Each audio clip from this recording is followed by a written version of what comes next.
Hi friends, ఈ రోజు snack recipe చేయబోతున్నాను. మిక్చరు స్నాక్ ఇది వాంపూసుకొస్తే స్నాక్ రెసిపీ తయారు చేయబోతున్నాను. ఇది ఎలా తయారు చేయాలో ఈ వీడియోలో చూపిస్తాను. ముందుగా ఒక హాఫ్ కిలో శనగపిండి తీసుకొని జల్లెడ పట్టుకోవాలి. ఇలా జల్లెడ పట్టుకున్నటువంటి పిండి అంతా కూడా ఏదైనా పాత్ర కానీ బౌల్ కానీ తీసుకొని ఇందులో పోసుకోవాలి. టేస్ట్ సరిపడే సాల్ట్ వేసుకోవాలి. ఇప్పుడు వాటర్ పోసుకొని చక్రాల పిండిలో కలుపుకోవాలి. ముందుగా ఈ స్నాక్ రెసిపీని తయారు చేసుకోవడానికి కొంచెం పిండి తీసుకొని ఇందులో వేసుకోవాలి.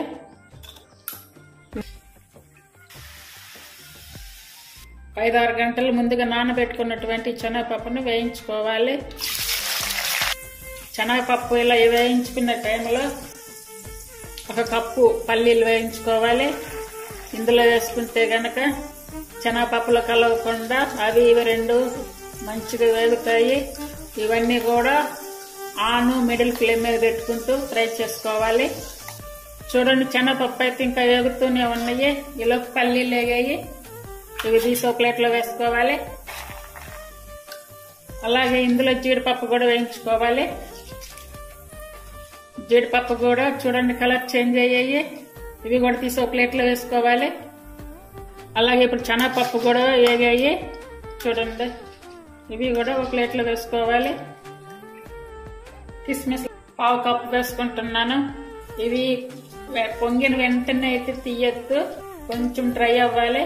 ఇప్పుడు కట్ చేసుకున్న పచ్చిమిర్చి ఒక 6-7 వేసుకోవాలి చిలుకలు. అలాగే కరివేపాకు వేసుకోవాలి. ఇప్పుడు చేసుకున్నటువంటి ఐటమ్స్ అన్నీ కూడా ఇలా ఒక్కొక్కటిగా వేసుకోవాలి. వేయించుకున్న పచ్చెనగపప్పు అలాగే పల్లీలు అన్నీ కూడా కప్పు లెక్కలో తీసుకున్నాను. ఇప్పుడు జీడిపప్పు ద్రాక్షలు కప్పు లెక్కలో తీసుకున్నా. పచ్చిమిర్చి చీలికలు కరివేపాకు వేయించుకోవాలి. బాగా ఇలా గలగలలాడేలా రావాలి. చూడండి, ఇప్పుడు ఇది వెల్లుల్లి కారము. ఇప్పుడు ఈ కారం వేసుకొని కలుపుకోవాలి. స్నాక్ ఇవి చాలా బాగుంటాయి. ఇవి ప్రతి ఒక్కరు తినొచ్చు, అన్ని ఏజ్ల వారు కూడా తినొచ్చు. కారం మనం ఒకవేళ ఎక్కువ కావాలనుకుంటే కనుక కొంచెం ఎక్స్ట్రా వేసుకోవచ్చు, లేదంటే కొంచెం తగ్గించుకొని వేసుకోవచ్చు. ఏమైనా గాజు సీసాలు కానీ లేదంటే స్టీల్ బాటిల్స్ కానీ వీటిని అందులో స్టోర్ చేసి పెట్టుకుంటే బాగుంటాయి.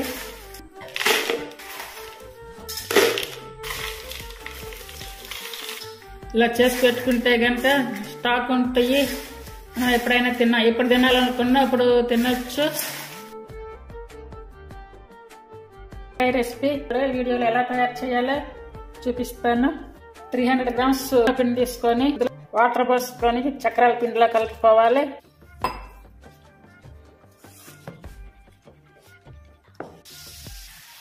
పోసుకున్నాక వీటిని ఇలా చిన్న పీసెస్ గా చేసుకోవాలి. చూడండి, అన్ని కూడా ఇలా చేసుకోవాలి. పూస అయితే అంతా రెడీ అయ్యింది. ఇప్పుడు స్టవ్ మీద పాత్ర పెట్టుకొని పాకం పెట్టుకోవాలి. 300 గ్రామ్స్ పిండి తీసుకున్నాను. ఇప్పుడు దానికి చిన్న ఈ గ్లాస్ తో వాటర్ తీసుకుంటున్నా. అలాగే బెల్లం కూడా 300 గ్రామ్స్ తీసుకుంటున్నాను. మిడిల్ ఫ్లేమ్ మీద పెట్టుకొని పాకం రెడీ అయ్యే వరకు ఉంచుకోవాలి. పాకం రెడీ అయ్యే లోపు ఏదైనా ఒక ప్లేట్ లాంటిది ఏదైనా ఒకటి తీసుకొని నెయ్యి కానీ బటర్ కానీ ఆయిల్ కానీ తీసుకొని మొత్తం ఇలా పూసి పెట్టుకోవాలి. చూడండి, పాకము ఓన్లీ మనం పట్టుకుంటే చిగటగా కాకుండా దాని మీద కొంచెం ఎక్కువ రావాలి. అంటే ముద్ర కూడా ఉండకూడదు. చూడండి, కొద్దిగా ఇలా రావాలి. వాటర్లో వేసుకొని చూసుకుంటే కనుక ఇలా కొంచెం లైట్గా కొంచెం చిన్నగా ఉండగా కానీ అట్లా రావాలి. పాకం అయితే రెడీ అయ్యింది. 1/2 స్పూన్ ఇలాచి పౌడర్, మనం తయారు చేసుకున్నటువంటి పూస అంతా కూడా ఇందులో వేసుకోవాలి. అంతా కూడా బాగా కలుపుకోవాలి. కరెక్ట్గా సరిపోతుంది పాకము కొలతలైతే. ఈ పూసంతా కూడా ఈ పాకములో బాగా పట్టేలా తిప్పుకోవాలి.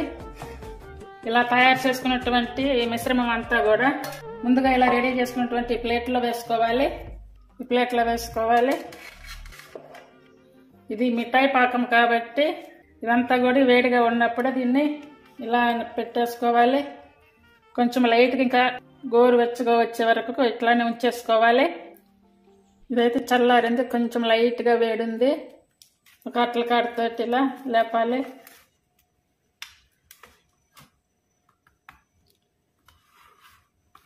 పక్కా కొలతలతోటి ఇలా తయారు చేసుకున్నారంటే మిఠాయి రెడీ అయిపోతుంది. చాలా చాలా టేస్టీగా ఉంటుంది. అందరూ కూడా తినొచ్చు. నా ఛానల్ మొదటిసారి చూస్తున్నట్టయితే లైక్ చేసి, షేర్ చేసి, సబ్స్క్రైబ్ చేయండి. ఈ మిఠాయిని అయితే అందరూ తప్పనిసరిగా ట్రై చేయండి. చాలా ఈజీ రెసిపీ ఇది. Thank you for watching.